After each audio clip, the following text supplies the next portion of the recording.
Hello guys, in this video I am going to show you how to set the map type in the Plains Live application, but first I just want to mention, don't forget to subscribe to my channel, because at 10,000 subscribers I am going to show you my whole YouTube revenue statistics and growth strategy, as well as how to make money online.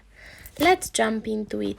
First of all, open the application on your phone, and then click on the settings button at the top of the page on the left,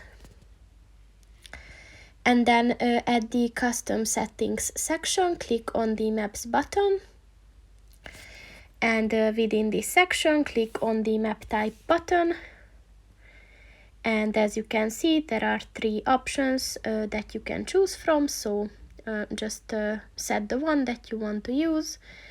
And that's pretty much it for this video, guys. See you in the next one. Goodbye.